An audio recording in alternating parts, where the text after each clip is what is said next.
The Spoils of Pandaria is the 10th encounter in the Siege of Orgrimmar. The area is divided into 4 quadrants, 2 Mogo and 2 Mantid. Your group will need to be divided into 2 teams. Split into 5-man teams, 1 tank and 1 healer and 3 DPS. You won't really be able to help each other once the fight gets going. The first section gives you 270 seconds to complete it. The second section gives you 300 seconds. If you run out of time, you all get blown up. The objective of the fight is to open crates, defeat the ads, gain enough energy so that you can hit the button. Each side has to do this twice. There are a lot of different abilities that will be used by the mobs, so bear with me. To save time, we will explain how each role should deal with each ability as they come along. As just a general rule of thumb, the ads from bigger crates will take priority over some of the smaller ones. First, the Mogu side ads. These 3 ads spawn from lightweight crates.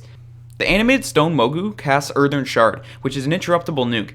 They also cast Hardened Flesh, an interruptible and dispellable dot that will slow the target. The dot should be interrupted. If it's not, dispel it.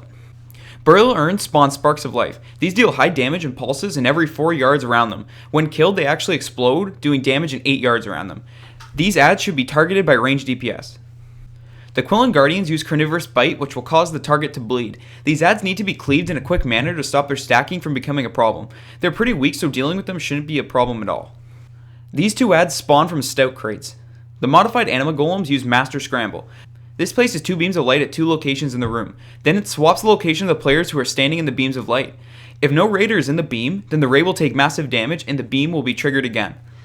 This ad also uses Crimson Reconstruction, which creates a void zone on the ground at the location of the ad, which heals anyone standing in it. The tank should move the ads out of the void zones. People should also rush to the beams of light when they appear. The Mogu Shadow Ritualists use 3 abilities. These guys are assholes and should be killed quickly. Torment is a dispellable dot. When it is dispelled, it jumps to a nearby target. The dot will disappear when the Mogu Shadow Ritualists are all dead. Forbidden Magic is an interruptible nuke. Mogu Rune Power is a void zone that increases haste of players standing in it. Tanks should move this ad out of the void zone, and healers need to dispel Torment. Forbidden Magic should be interrupted. All the massive crates contain an ad that uses an ability which will deal shadow, fire, or nature damage to nearby players. They will all spawn stone statues that hit an area in front of the statues. These should be quickly disposed of. Because of the complexity of the encounter, the guide will actually have to be split into 2 parts to keep it under the 5-minute benchmark, so look out for part 2.